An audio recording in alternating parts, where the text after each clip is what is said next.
Hola a todos, soy Bernabé Pérez, director de Nuevas Tendencias de Recursos Humanos en la Fundación Personas y Empresas, y hoy queríamos hablar sobre el teletrabajo. Y tenemos la gran suerte para hablar de este tema que tenemos a Andrés Ortega, que es el director de experiencia empleado en España y Portugal de ING. Y lo primero que tenemos que preguntarle es, Andrés, ¿qué piensas si después del COVID-19 va a cambiar el mundo del teletrabajo? Bueno, yo creo que el teletrabajo o el trabajo en remoto o e-work, como ha sido bautizado por algunas organizaciones, creo que va a evolucionar bueno, de una manera mucho más acelerada que lo que habría sucedido de no haber sido por la situación de COVID que hemos vivido en los últimos meses.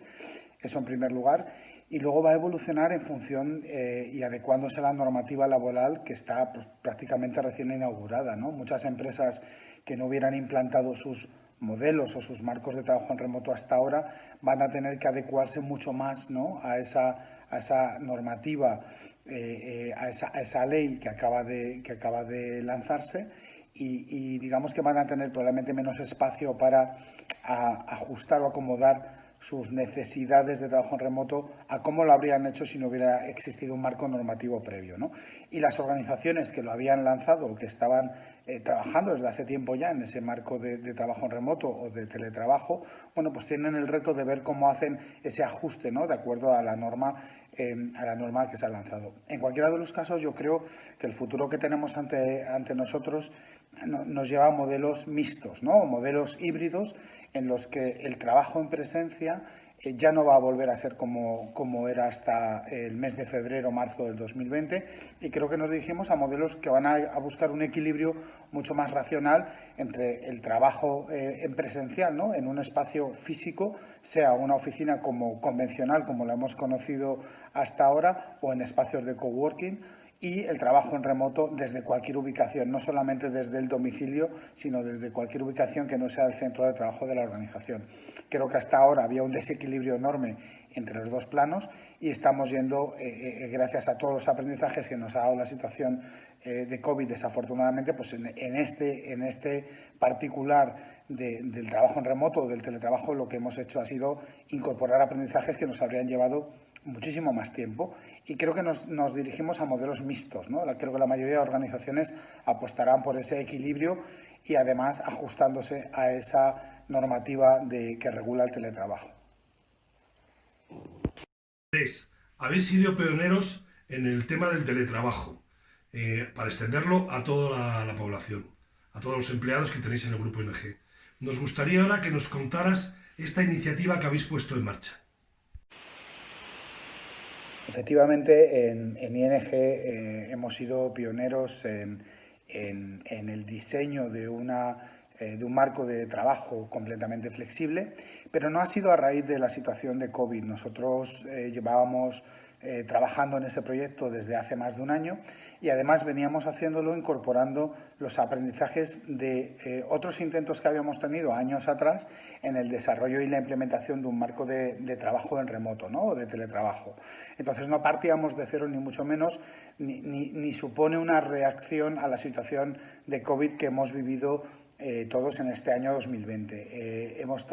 Veníamos trabajando pues desde hacía más de un año y es verdad que con respecto a otros, digamos, intentos de gestionar un marco de trabajo en remoto, lo que empezamos a hacer en esta, digamos, nueva aproximación fue trabajar desde el enfoque de experiencia empleado y con el diseño de un piloto o de un prototipado. Es decir, trabajamos con muchas personas de la organización, impulsado, eso sí, desde el área de recursos humanos, pero involucrando pues, al área de innovación, involucrando, por supuestísimo, al negocio para definir cuál iba a ser el alcance de los pilotos, haciendo un ejercicio de benchmark en el mercado para ver qué organizaciones estaban o llevaban tiempo trabajando en modelos y marcos de trabajo en remoto y aprender de ellas y poder conocer bueno, qué estaban haciendo otros, que eso nos sirviera de inspiración para empezar a diseñar nuestra aproximación a lo que iban a ser a lo que va a ser nuestra futura marco de trabajo en remoto, pero también teniendo en cuenta nuestros aprendizajes de años atrás. Es decir, teníamos que combinar muchos elementos y lo que queríamos era, sobre todo, involucrar a los empleados en el punto de partida de ese proyecto. Es decir, no queríamos diseñar algo sin tenerles en cuenta, queríamos hacerles partícipes desde el primer momento. Entonces trabajamos, como os comento, de la mano del equipo de innovación, a través de diferentes personas en el área de recursos humanos como los HR Business Partners, y además también teniendo en cuenta qué elementos había que tener en cuenta desde un punto de vista de relaciones laborales y de seguridad y prevención de la salud, porque hay muchos elementos asociados al concepto de teletrabajo que tienen una incidencia directa. Por lo tanto, lo que hicimos fue trabajar en el diseño de un piloto que tuvo una duración cercana a 6 meses y que hicimos, después del cual hicimos pues una métrica de cuáles habían sido los parámetros en diferentes aspectos que habíamos generado con toda la información recogida a través de diferentes encuestas de todas las personas que habían formado el piloto. Eso, teniendo en cuenta nuestra cultura, teniendo en cuenta los intentos que habíamos llevado anteriormente y, por supuestísimo, los aprendizajes que nos encontramos en el momento de vivir el periodo de confinamiento, porque ya habíamos terminado todos los pilotos, pero nos encontramos con un piloto inesperado, pero que nos dio muchísimos aprendizajes, diseñamos un planteamiento y un marco que fue, por supuesto, aprobado a nivel de comité ejecutivo, que fue el trabajo que se dio a conocer, ¿no? Como el marco un marco de trabajo en remoto o de e-work completamente flexible, ¿no? Que se apalanca sobre todo en 2 pilares muy importantes, ¿no? Que además representan muy bien la cultura del banco. Uno es la confianza, es decir, las relaciones de confianza son las que te permiten realmente determinar en qué momento vas a llevar a cabo tu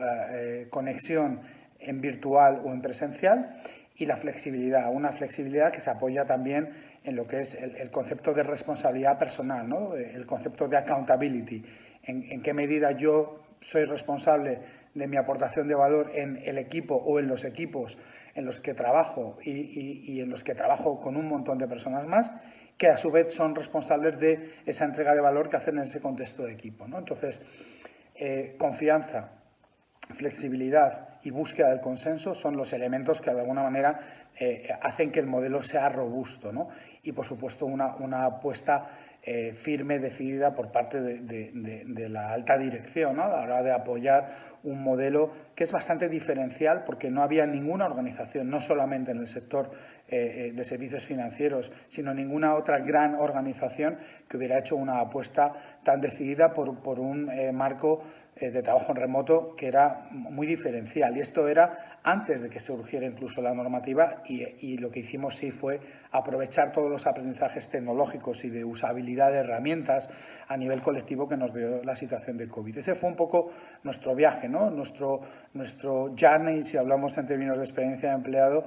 para hacer el diseño. Utilizar nuestros aprendizajes del pasado, mirar al futuro y hacerlo a partir de nuestros profesionales, ¿no? De la gente del banco, que queríamos que testaran diferentes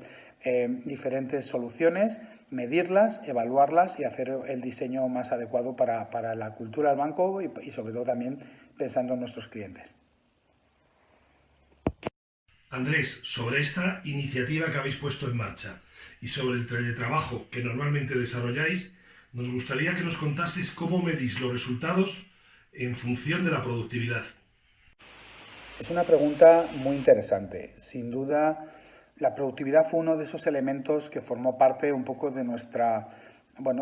reflexión en el punto de diseño de toda lo que era la aproximación al concepto de teletrabajo, porque como a cualquier organización nos preocupaba, ¿no? Oye, ¿qué impacto va a tener esto en términos de generación de valor? No solamente en términos de productividad, sino en términos de productividad pensada en cómo puede esto llegar a impactar la generación de valor que tenemos para el cliente, ¿no? Que al final es nuestro driver fundamental. Nosotros ya medíamos la productividad en diferentes ángulos y en diferentes zonas de la organización. Medir la productividad es algo complejo. No se puede medir la productividad de la misma manera en un área de desarrollo de tecnología combinada, en nuestro caso, por el modelo de organización Agile con equipos y con personas que no pertenecen al mundo de la tecnología, que es nuestra manera de operar desde hace años. No es lo mismo medir la productividad en la entrega de valor end-to-end, ¿no? De principio a fin que hacen esos equipos, respecto de la productividad que podemos tener en la función de recursos humanos, que además es muy diferente dependiendo de si miramos al centro de expertise de talento y aprendizaje o si miramos a lo mejor a la parte más transaccional, pero igual de relevante, que sería operaciones de HR, ¿no? En cualquiera de los casos, el banco sí que está acostumbrado a medir y a definir una serie de métricas y de KPIs y también de OKR, si atendemos un poco a la filosofía ya en la que operamos en cuanto al nivel de consecución de objetivos y al nivel y la métrica sostenida en el tiempo de esos resultados, algo que en el contexto de tribus dentro del modelo organizativo Agile ya era bastante habitual. Es decir, no hemos tenido que incorporar métricas ad hoc o adicionales por el hecho de diseñar el modelo de teletrabajo, sino que nuestras tribus, algunas de las que eran y formaron parte de ese experimento, de ese piloto, ya venían haciendo un seguimiento de su nivel de productividad a partir de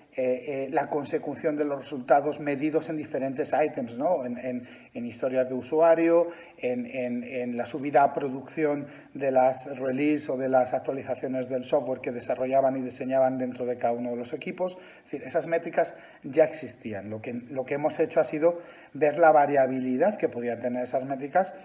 con un un durante y un post-test después de haber implantado la solución de trabajo en remoto. Lo que vimos es que no se resentía, sino que en algunas zonas incluso se producía una mejora de la productividad, que era como, de alguna manera, el ingrediente, ¿no? O uno de los elementos que nos daban pie a decir, efectivamente, los equipos son capaces de llevar a cabo esa autoorganización, ya lo hacían en presencial porque forma parte de la esencia del modelo de organización Agile,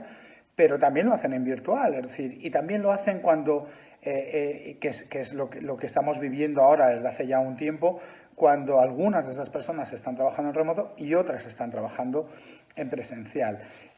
Esa era una de las claves y los datos que estamos recogiendo, ¿no? Y lo que nos dicen los indicadores es que la productividad, ¿no? A mí me gusta hablar más de la generación de valor. No solamente no se ha resentido, sino que ha evolucionado, ¿no? Ha mejorado y habría que hacer mucho más análisis de en qué momento se produce una y otra, ¿vale? Así que sí lo hemos tenido en cuenta y ha sido el análisis ha sido algo que también nos ha animado a implantar el modelo que os acabo de contar.